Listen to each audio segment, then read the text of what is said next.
What if I told you that your biggest financial hurdle might not be a shortage of money, education, or effort, but rather being in the wrong place, making poor decisions at the wrong time, and holding on to the mistaken belief that there's still plenty of time?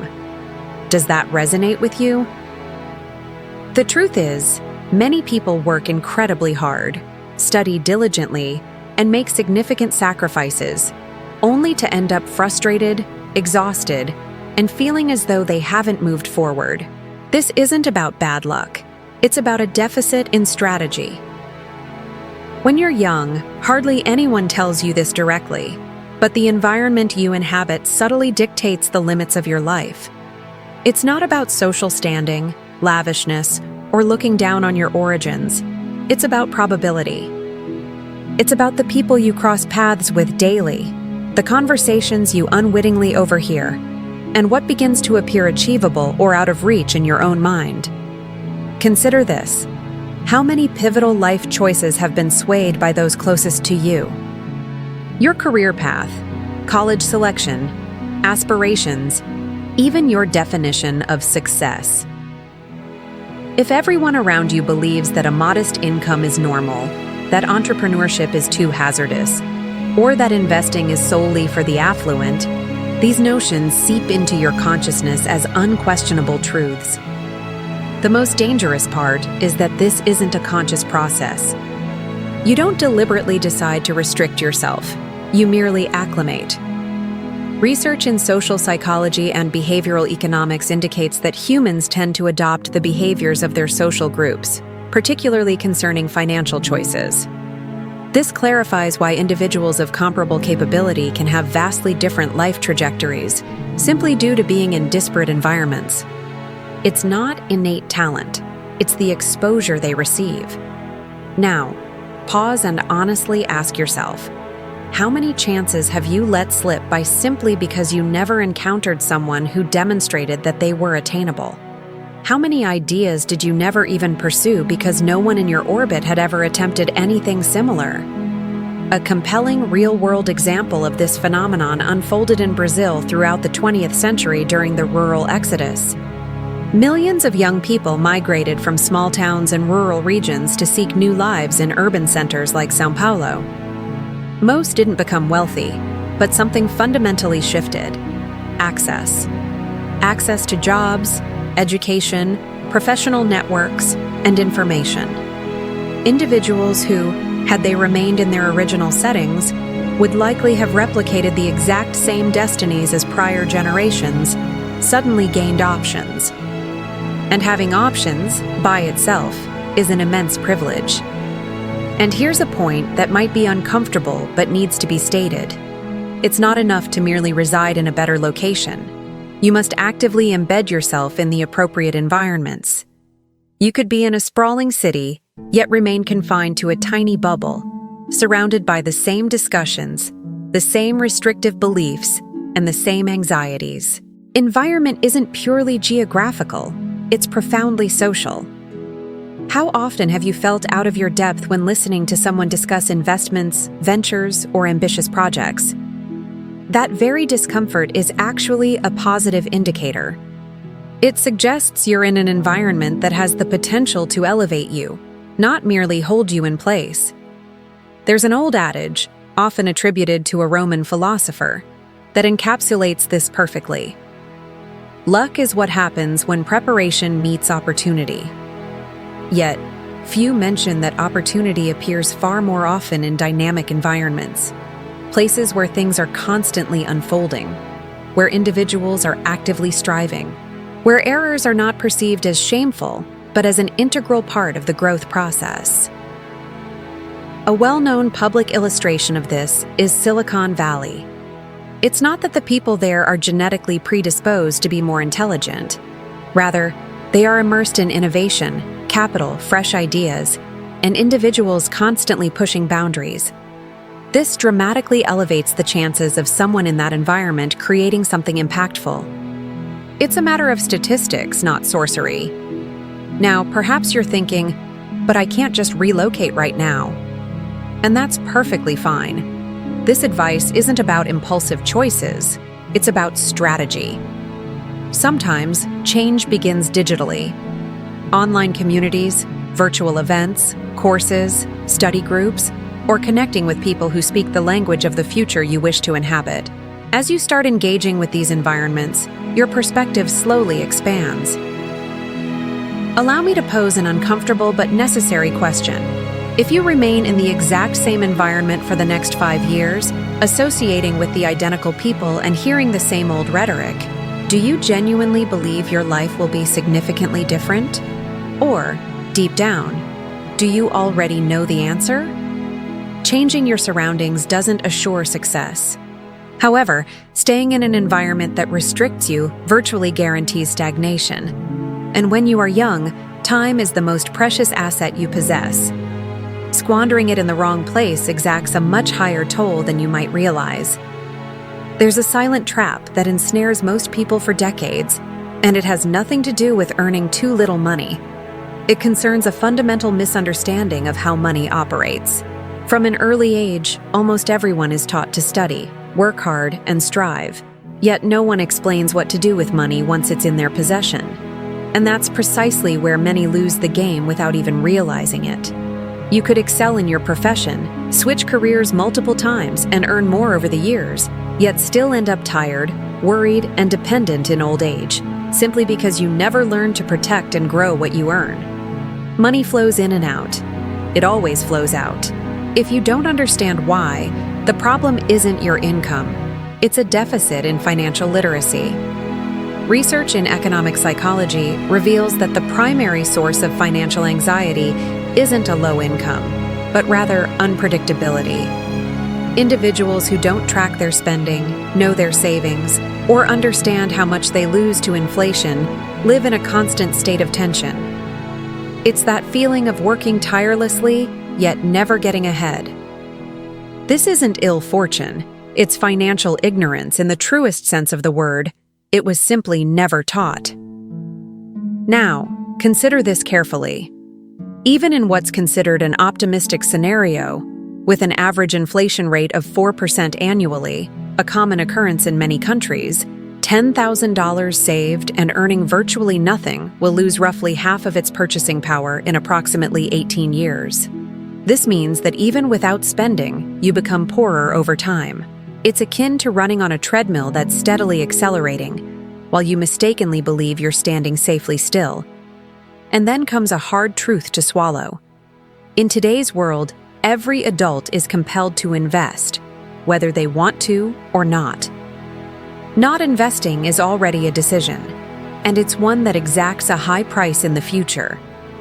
In earlier times, when significant inflation was not a concern, a person could simply put money aside, and that was sufficient.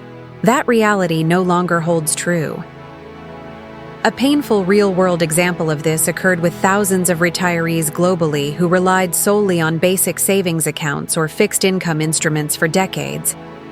Upon reaching old age, they discovered their money no longer purchased what it once did. This wasn't due to a lack of hard work, it was a lack of knowledge. On the other side, there's a widely known example of someone who grasped this very early, Warren Buffett. He began investing as a teenager and has always emphasized that the most potent factor in his journey wasn't genius, but rather time coupled with compound interest. It wasn't about one huge windfall, it was about consistency. While most spent everything or let their money sit idle, he quietly put his money to work. And here's a crucial point to debunk a common myth. Studying money doesn't mean becoming a day trader, taking absurd risks, or spending your entire day analyzing charts. It means understanding the fundamentals. It's about knowing how to differentiate between an expense and an investment. It's about comprehending why diversification matters. It's about recognizing that high returns invariably come with risk, and that easy promises almost always hide pitfalls. Well-being studies reveal that individuals with some degree of financial control report a greater sense of security, less stress, and even more stable relationships. This isn't because they are rich, but because they possess clarity. They understand their financial footing, and clarity diminishes fear. Now let me ask you a direct question.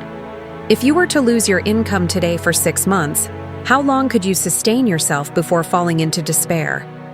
Most people can't answer that. And that silence speaks volumes. A simple yet incredibly powerful exercise is to meticulously track every single expense for 30 days. Not to induce guilt, nor to cut everything out, but purely to gain insight. Individuals who undertake this report automatic behavioral shifts because their brains begin to recognize previously invisible patterns. This small habit, validated by studies in behavioral economics, already significantly enhances the probability of saving and investing in the medium term. Ultimately, understanding money isn't about getting rich quickly. It's about not being deceived by time. It's about not working for 30 or 40 years only to discover too late that the issue was never how much you earned, but rather what you did, or failed to do, with the money that passed through your hands. There's a very fine line between courage and recklessness, and hardly anyone teaches you where it lies. When you're young, the prevalent advice is often, take risks, go for it, bet everything while you still can. The problem is, rarely does anyone explain that some risks propel you forward, while others, if they go wrong, can permanently sideline you. And when that happens, there's no beautiful lesson learned, only emotional, financial damage, and often challenging years of recovery. Research in economic psychology indicates that significant losses have a disproportionately greater emotional impact than gains of the same magnitude. Losing $50,000 hurts far more than the joy of gaining $50,000. This affects decision-making, confidence, and even mental well-being. Therefore, anyone's primary financial objective shouldn't be to earn a fortune, but rather to stay in the game long enough for probabilities to eventually work in their favor. A common mistake is confusing smart risk with a gamble. A smart risk is one where, if everything goes south, your losses are contained. A gamble is when, if it goes wrong, you're wiped out. And many unknowingly cross this line. They pour all their money into one idea, one business, one asset, believing they're being bold, when in reality they're being reckless with their own future. A real-life case that almost tragically illustrates this is Mike Tyson's. He earned more than $300 million over his career. That wasn't a small sum. It was enough to secure several generations. Even so, he went bankrupt. Mansions, cars, impulsive spending, and financial decisions made without any safety net. When his career ended and problems arose, there was no structure in place to absorb the impact. His mistake wasn't earning too little. It was constantly exposing himself to the risk of ruin. On the flip side, observe how people who build solid wealth think differently. They do accept risks, yes, but convex risks. That is, risks where the potential loss is limited, but the potential gain can be substantial. A classic example is early digital businesses during the dawn of the internet. Many tried. Most didn't get rich. But those who tried lost little capital and gained valuable experience. And for those for whom it did work, it completely transformed their life trajectory. This type of risk is worth it. A real-life cautionary tale occurred during the dot-com bubble in the early 2000s. Ordinary people sold their homes, drained their retirement accounts, and poured everything into shares of a single, promising company. When the market crashed, they didn't just lose money. They lost security, stability, and in many cases, years of hard work. Some were so traumatized they never returned to the financial markets. This wasn't a lack of intelligence. It was an excess of exposure. Studies on financial behavior show that diversification isn't about maximizing returns. It's about surviving inevitable mistakes. Because mistakes will happen. Even well-thought-out decisions go wrong sometimes. The question isn't whether you'll make a mistake, but whether you'll still be standing after the mistake. Now consider this. How many decisions have you already made going all in without a plan B, simply trusting that it'll work out? How many times have you put pride, emotion, or haste above strategy? Statistically, most people who experience financial ruin don't do so because they tried too hard, but because they tried everything at once. There's an important concept here. Never put yourself in a position where a single negative event completely destroys your financial life. This applies to investments, career, businesses, and even personal decisions. Maintaining reserves, avoiding irresponsible debt, and not concentrating everything into a single source of income isn't being fearful. It's being smart. A small, practical challenge that changes your mindset is simple. Before any big decision, honestly ask yourself, if this goes wrong, what happens to me? If the answer is, I'll delay my plans, but I'll stay in the game, maybe the risk makes sense. If the answer is, it's all over, then that risk isn't courage, it's recklessness. In the long run, the winner isn't the one who always gets it right. It's the one who makes small enough mistakes to keep trying. Staying in the game is an underestimated skill. And, paradoxically, it's what allows great victories to happen sooner or later. Before you go, think of one specific person you know right now, someone who's just starting out in life, feeling a bit lost, full of doubts, or making decisions that could cost them years down the line. If this content resonated with you, share this video with that person. Sometimes, a conversation that arrives at just the right moment can completely change someone's path. If this helped you in any way, hit the like button. This tells the platform that this kind of content needs to reach more people. And subscribe to the channel because there's a lot of important stuff coming that directly connects with what we're discussing today.